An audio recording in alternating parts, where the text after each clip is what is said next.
While we share great traditions with India, Hindus in this country observe many fasts and prayers which are uniquely South African.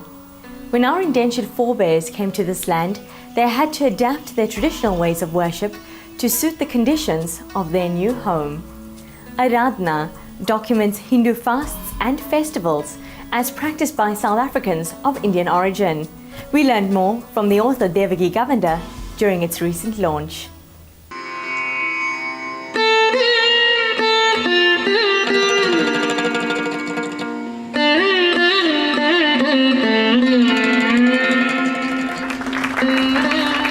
Years ago, we did Amma wrote Pamale, and then I produced a CD that was linked with that book. And here again, after many years, we're teaming up again. And it's always a great joy working with her. There's so much to be learned. She's very inspirational, very motivating. I retired in 1999, so I just decided to write, and I wrote a book on Sai Baba, Divine Encounters. That was a couple of years ago. And then I had written a book called Pamale earlier, about 13 or 14 years ago.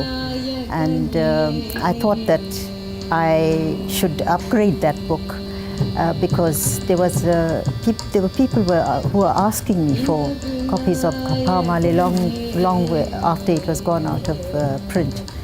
And so I thought that let me do an upgrading of this and do something more. How it has to be. In the last century, Pamale was the gift of the literature that I was giving. That's and Araadhana is the actual the offering of prayers.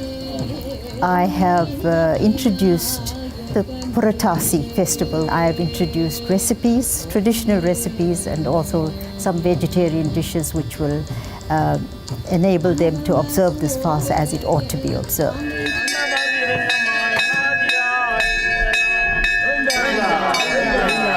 My daughter-in-law Mahendri and I have recorded the transliteration, and that CD will be sold with the book Araadhana as a package. There are two chants that are very germane to the prayers that are observed on a Saturday during Puratasi festival. Those prayers are called the Garuda Patha and the Tirunama Padaka. The disc begins with that, but in a very, sung in a South African manner. The tune that we all used to, that has been carried down by our grandparents and elders of the family.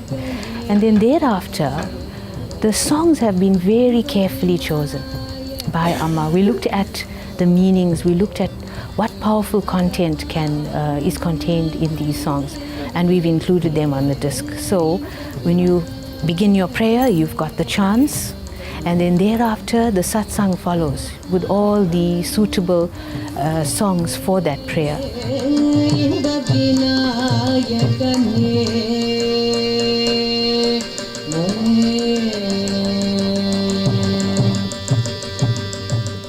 The second disc has also got suitable songs for the various other festivals observed by South Africans throughout the year. And not just festivals, our beautiful rituals as well. For example, when a baby is born and you have the naming ceremony, and everyone wants to know, where can I get a traditional song, a beautiful South Indian lullaby to sing to the baby. And so we have that on the disc. It is not a limited project. It has the potential for, like the next CD will be part 2. It can move on to part 3, part 4.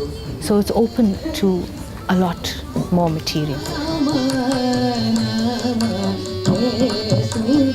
The idea is group prayer. I think that is what our festivals are all about. We don't just pray alone. The idea is to include as many people as possible, in chanting the Lord's name and creating those positive and divine vibrations.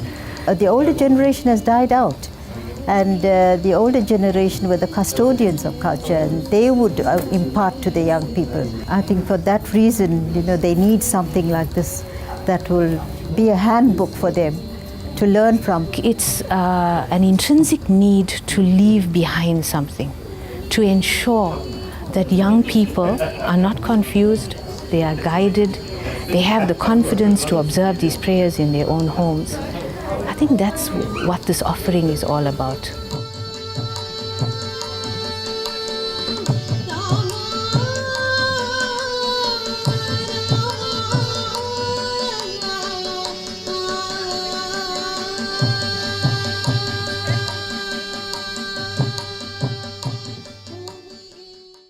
Swami Vivekananda once said, "I believe that the Hindu faith has developed the spiritual in its devotees at the expense of the material.